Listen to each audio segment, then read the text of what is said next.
My son texted me, "Don't come to Christmas, Dad. Emma's family doesn't want to associate with a poor accountant." My son's text message cut deeper than any knife. That night, I bought a $22 million penthouse overlooking Miami Beach. What my son didn't know was that his poor father had been secretly funding his wife's family business for years. When he saw the photos of my Christmas party filled with billionaire CEOs, he rushed over and discovered a truth that would change everything forever. Have you ever been judged by your appearance or job title? Share your story in the comments below, and don't forget to subscribe for more incredible family stories that will change how you see the people around you. The message came while I was reviewing quarterly reports in my small Miami office. Jake's name lit up my phone screen, and for a moment, my heart lifted.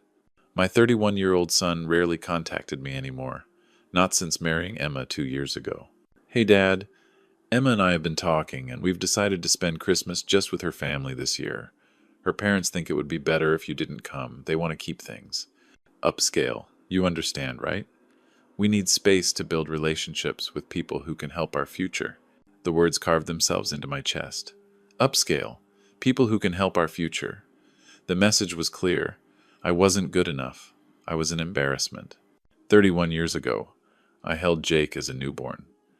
When his mother abandoned us when he was 12, I worked double shifts to ensure he never felt the absence. College tuition, apartment deposits, house down payment. I'd given everything to secure his future. And this was my reward. Emma's family treated me like a charity case from day one. Her father, Mr. Thompson, would lecture about business strategies while barely acknowledging my existence. Emma herself acted like I was some unfortunate relative to be tolerated. The polite smiles that never reached their eyes. The way conversations died when I entered the room. But Jake had always defended me. At least I thought he had. I was wrong. The reflection staring back from my dark computer screen showed exactly what they saw. A 62-year-old man in a Target shirt, gray hair thinning, working in a cramped office that screamed failure to people like Emma's family. But that reflection was a lie. The real Frank Davis, the one they'd never bothered to discover, was hidden behind years of deliberate mediocrity. I'd built my humble accountant persona so carefully that even my own son believed it. The small office, the modest clothes, the quiet demeanor, all of it was camouflage, because the truth would have complicated everything. The hurt in my chest began transforming into something sharper, more focused. For decades, I'd watched Jake struggle with his identity, trying to impress Emma's family, desperate for their approval. I'd bitten my tongue through countless dinners where they treated him like he was lucky to marry into their successful family. They had no idea that their entire business existed because of my anonymous investments, that their comfortable lifestyle was built on money I'd quietly funneled through shell companies and silent partnerships. I'd been their guardian angel, and they'd repaid me with contempt. The irony was exquisite. I opened my desk drawer and retrieved a small key I'd kept hidden for over a decade. My hands were steady now, the initial shock replaced by cold determination. In the corner filing cabinet, behind a false panel I'd installed myself, sat a small safe containing documents that would shatter every assumption they'd made about poor Frank Davis. Jake wanted to associate with people who could help his future? Perfect. It was time he learned who his father really was. The safe clicked open, revealing a world Jake had never imagined existed.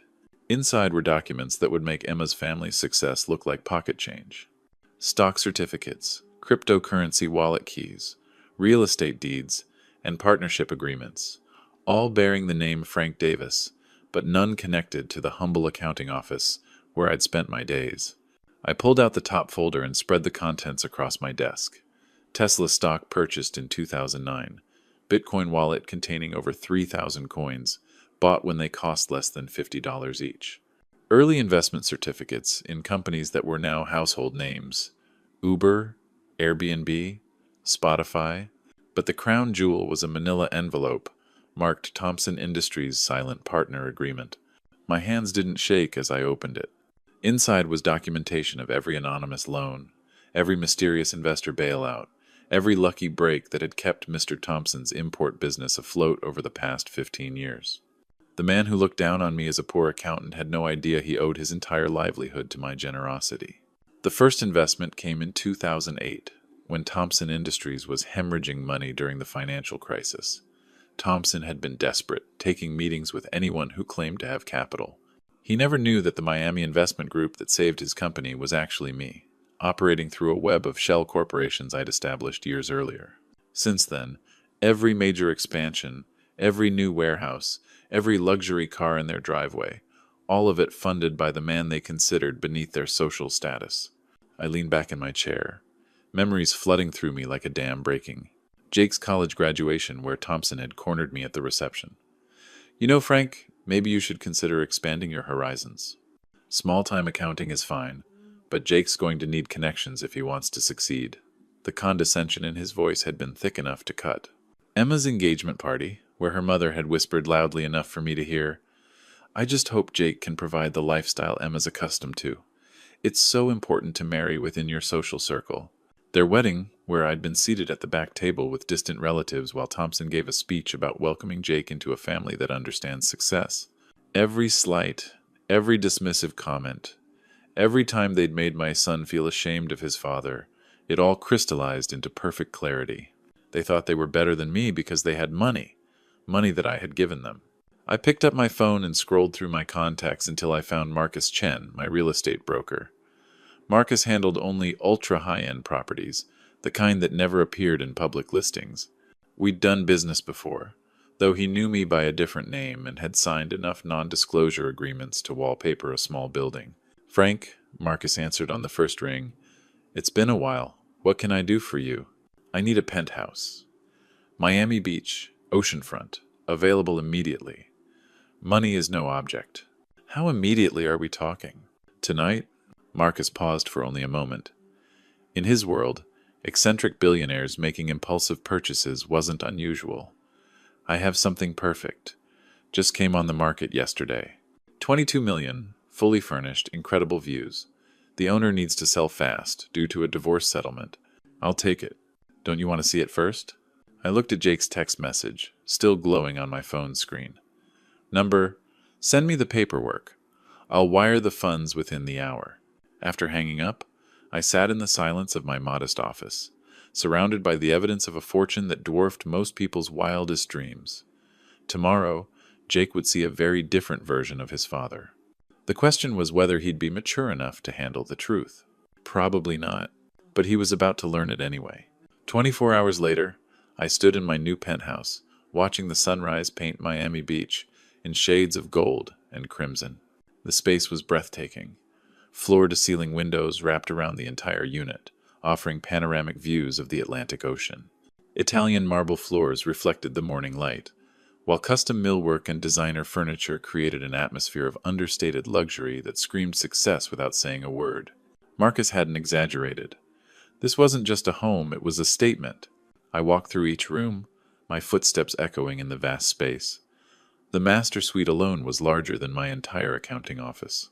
The kitchen featured professional-grade appliances and a wine cellar stocked with bottles worth more than most people's cars.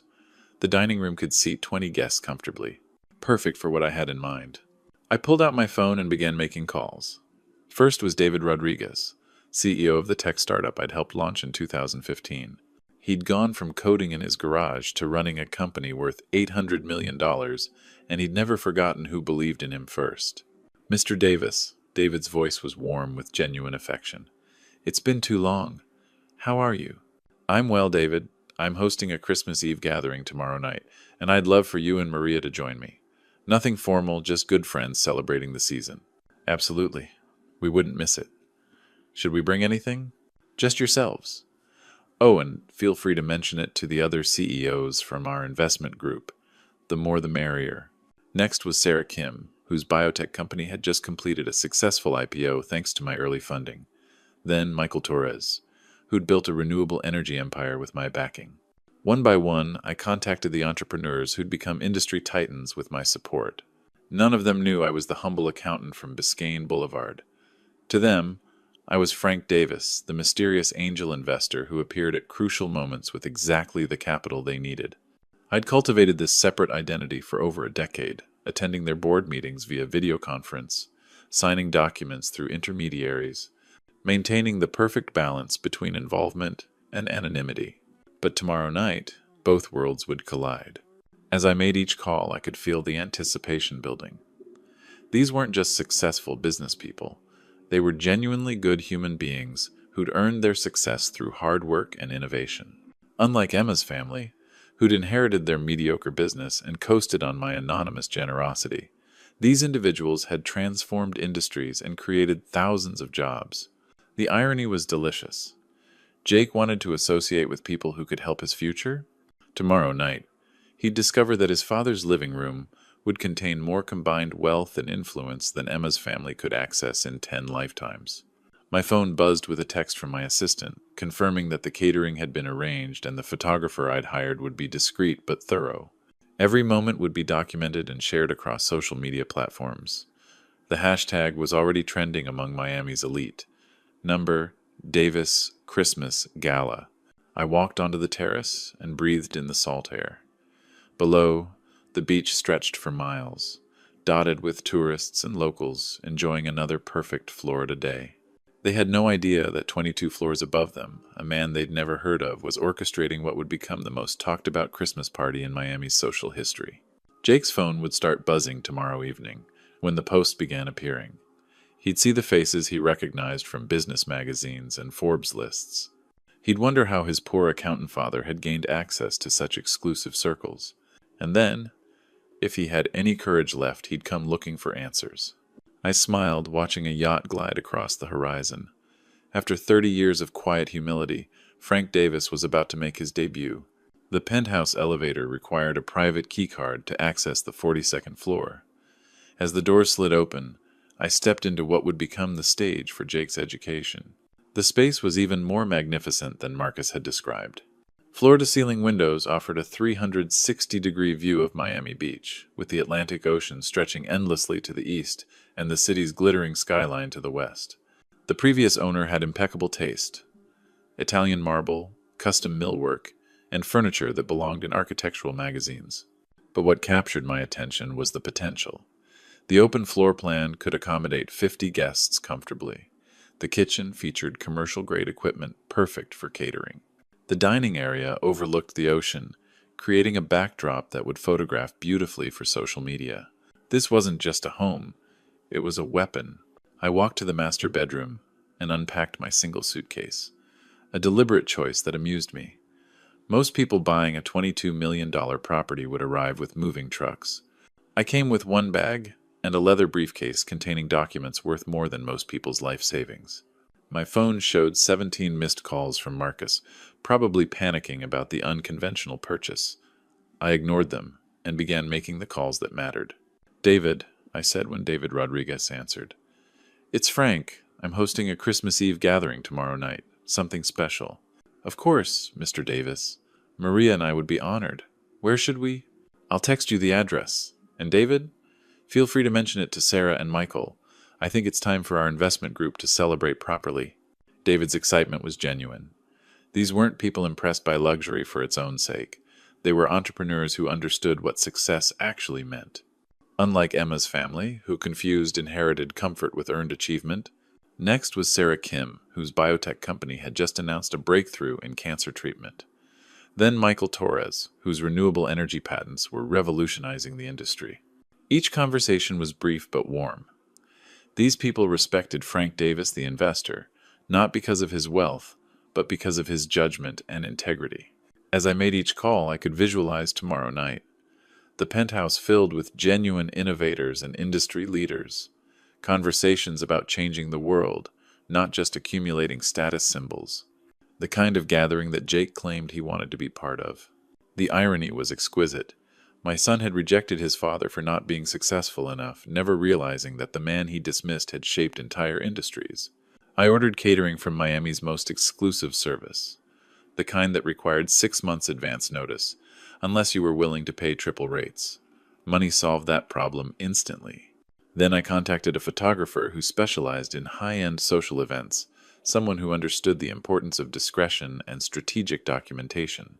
The final call was to my assistant, confirming that press releases would go out tomorrow morning, announcing the Davis Investment Group holiday celebration. The business media would take notice.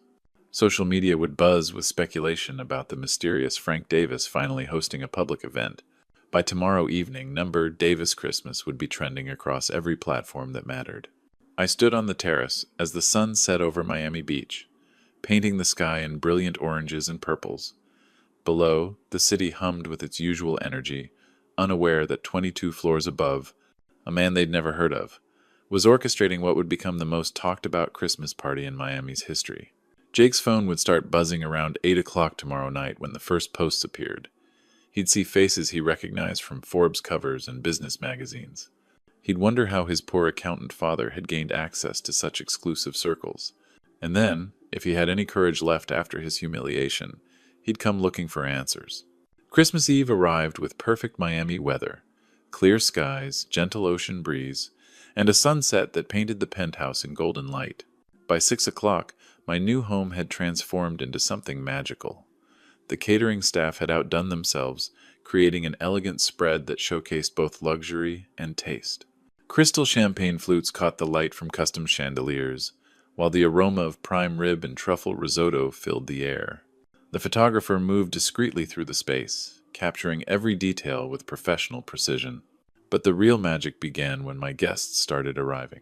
David Rodriguez came first, accompanied by his wife Maria. His tech empire had grown from my initial $2 million investment into a company that employed 12,000 people worldwide. As he embraced me at the door, his gratitude was genuine and unforced.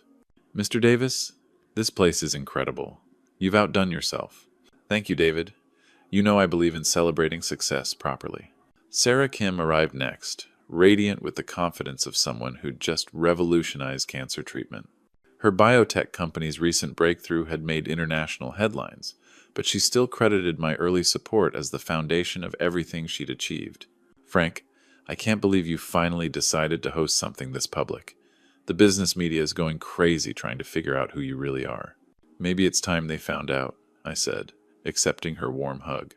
One by one, they filled my penthouse, the entrepreneurs, innovators, and visionaries I'd supported over the years.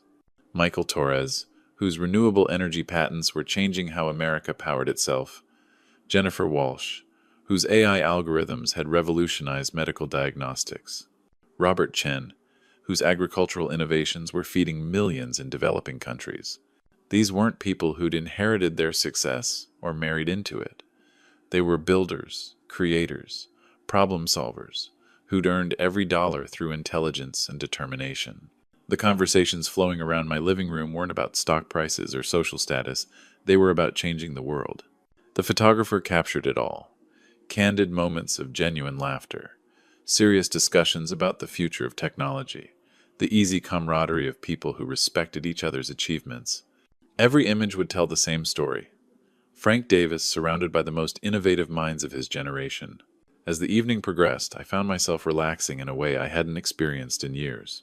This was who I really was, not the humble accountant from Biscayne Boulevard, but a man who'd helped shape industries and create thousands of jobs. These people saw me clearly, appreciated my contributions, and valued my friendship. Around 9 o'clock, David raised his champagne glass and called for attention. "I'd like to propose a toast," he announced, his voice carrying across the room. "To Frank Davis, the man who believed in impossible dreams when no one else would. Every person in this room owes their success, at least in part, to his vision and courage." The room erupted in applause and agreement. Sarah stepped forward with tears in her eyes. "Frank, without your support, my research would still be sitting in a filing cabinet somewhere. You didn't just invest money, you invested faith." Michael nodded enthusiastically. "Same here. When every traditional investor said renewable energy was a pipe dream, you saw the future. You made the future possible." As my friends shared their stories, the photographer documented everything. These images would appear on social media within the hour, tagged with number Davis Christmas, and shared across every platform that mattered in the business world. I thought about Jake, probably sitting in his modest living room with Emma, completely unaware that his father's Christmas celebration was about to become the most talked-about event in Miami's social calendar. His phone would start buzzing soon. The question was whether he'd be brave enough to face the truth about who his father really was. 20 miles away in Coral Gables, Jake Davis was mindlessly scrolling through his phone when his world imploded. The first notification seemed innocent enough. a Facebook post about some high-end Christmas party in Miami Beach. But the name in the caption made his blood freeze. Frank Davis, his father's name. But this couldn't be his father. The photo showed a breathtaking penthouse with floor-to-ceiling windows overlooking the ocean.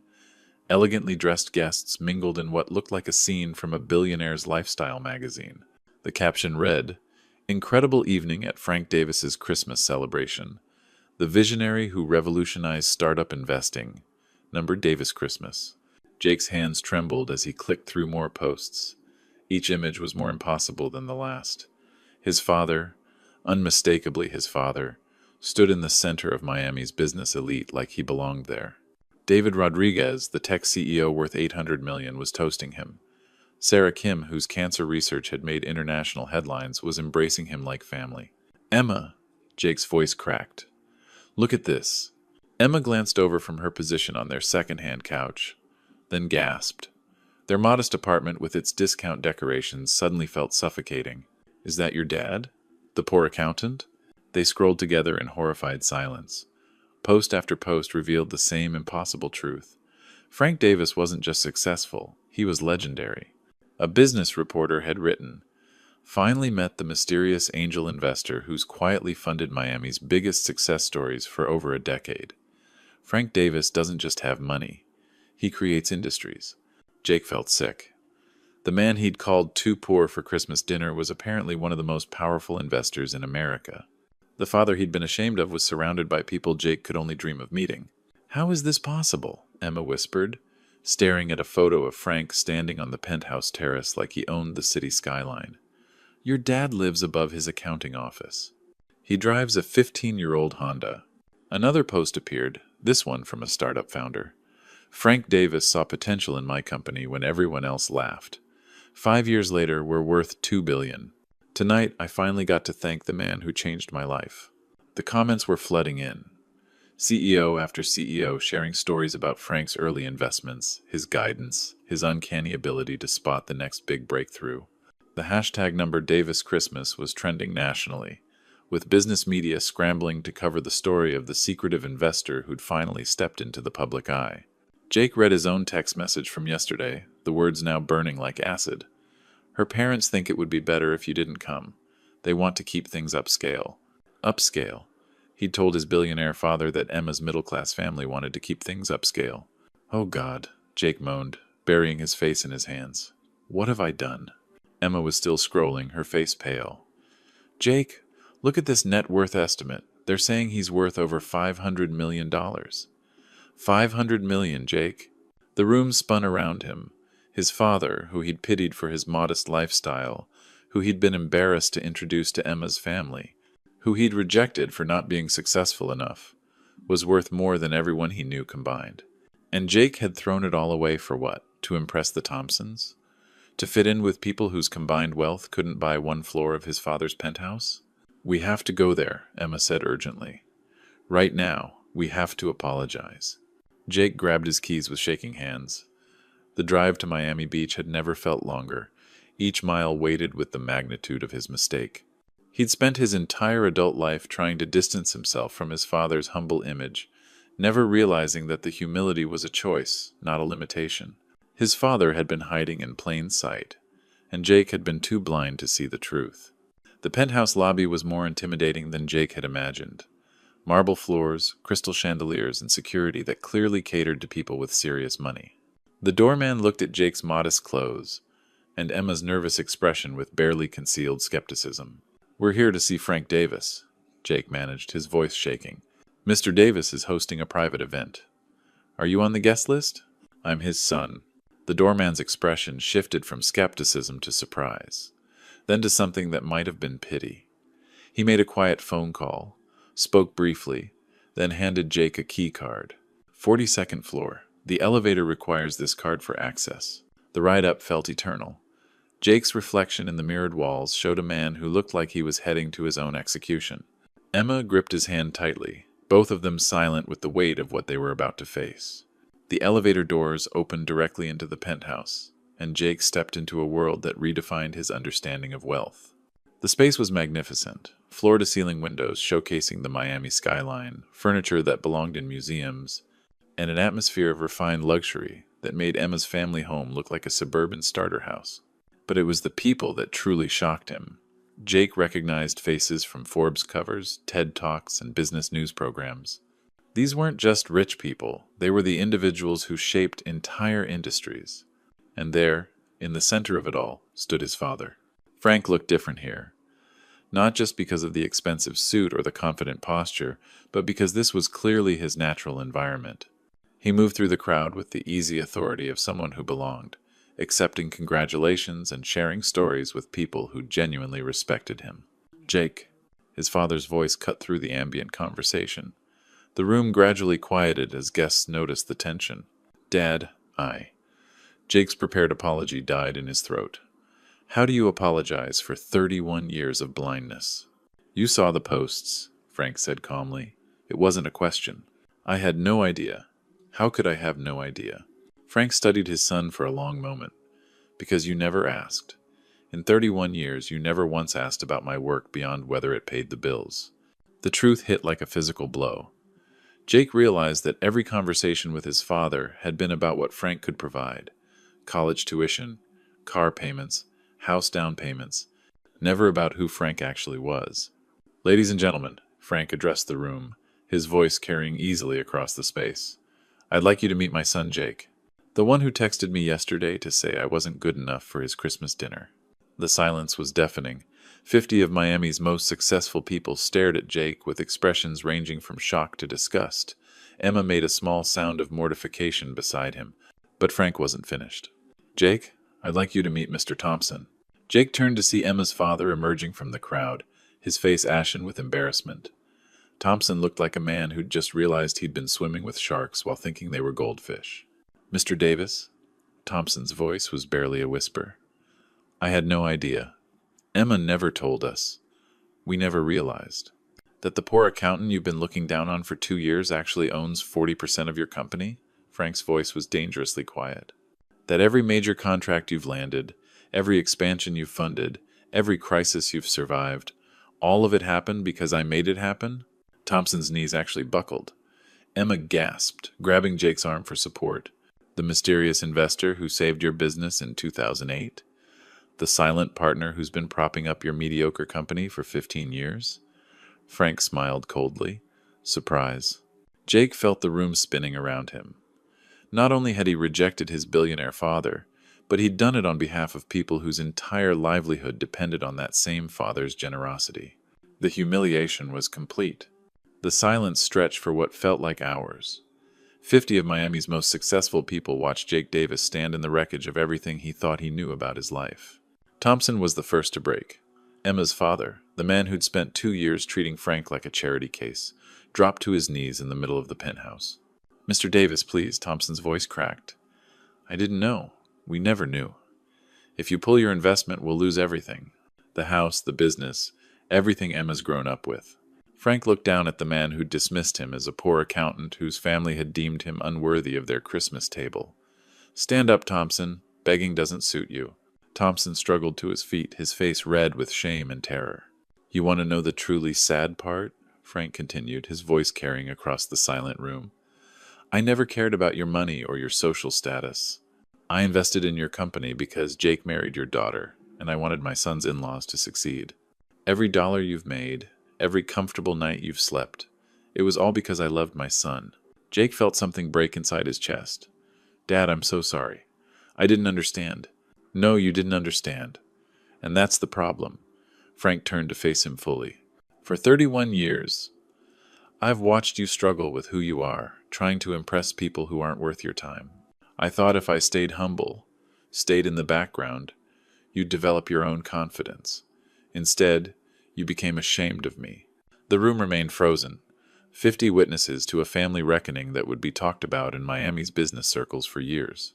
I built this wealth not for mansions or parties, but to create opportunities for brilliant minds. David Rodriguez changed how the world manages inventory. Sarah Kim is curing cancer. Michael Torres is powering cities with clean energy. These people didn't inherit success. They earned it through vision and hard work. Frank gestured around the room. Every person here respects me not because of my bank account, but because I believed in them when no one else would. That's what real success looks like, Jake. Not the shallow social climbing you've been chasing. Emma stepped forward, tears streaming down her face. Mr. Davis, I'm so sorry. My family, we were wrong about everything. Frank's expression softened slightly. Emma, you were raised to value the wrong things. That's not entirely your fault, but Jake wasn't. I raised him better than this. Jake felt the weight of 31 years of missed opportunities crushing down on him. What can I do? How can I fix this? You can't, Frank said simply. Some mistakes are too fundamental to repair. You rejected your father because you thought I wasn't successful enough. Now you want to reconcile because you discovered I'm wealthy. Do you see the problem? The truth was devastating in its clarity. Jake hadn't come here because he loved his father or regretted hurting him. He'd come because Frank was rich and influential, and Jake wanted access to that world. I want you and Emma to leave, Frank continued. Go back to your apartment, your modest life, your social climbing aspirations. Build something real for yourselves instead of trying to inherit success from others. Dad, please. The man you rejected yesterday was the same person standing here tonight. The only thing that changed was your perception of my bank account. That tells me everything I need to know about your character. Frank walked to the window overlooking Miami Beach, his back to his son. I spent 31 years hoping you'd become a man I could be proud of. Tonight, you've shown me exactly who you really are. Jake stood there, surrounded by the evidence of his father's extraordinary life, finally understanding what he'd lost. Not just money or connections, but the respect of a man who'd quietly changed the world while his own son dismissed him as a failure. As Jake and Emma walked toward the elevator, Frank called out one last time. Jake! His son turned, hope flickering in his eyes. Merry Christmas. The elevator doors closed on the sound of the party resuming, leaving Jake to face the rest of his life, knowing he'd discovered his father's love too late to deserve it. This family story teaches us that true worth isn't measured by appearances or social status, but by the love and sacrifice we quietly give to others. Frank Davis spent decades supporting his son's dreams while hiding his own extraordinary success, proving that the greatest strength often comes wrapped in humility. God teaches us through Scripture that man looks at the outward appearance, but the Lord looks at the heart. Frank's heart was pure. He invested in his son's happiness even when it meant enduring years of disrespect. Like many grandpa stories passed down through generations, this tale reminds us that wisdom often wears modest clothes, while foolishness demands recognition. The Lord blessed Frank with wealth not for personal glory, but to lift others up, from struggling entrepreneurs to his own ungrateful family. Yet sometimes, as God knows, our greatest acts of love go unrecognized by those we love most. This family story echoes countless grandpa stories where sacrifice meets ingratitude, teaching us that real character is revealed not in prosperity, but in how we treat those who seem to have less. Frank's journey shows us that respect cannot be inherited or demanded. It must be earned through integrity and genuine care for others. The Almighty sees every hidden kindness, every anonymous gift, every moment when we choose love over pride. These grandpa stories within our own family story remind us to look beyond the surface and appreciate the quiet heroes in our lives before it's too late. What hidden sacrifices have the people in your life made for you? Share your thoughts in the comments below, and don't forget to pass this story along to someone who might need to hear it today.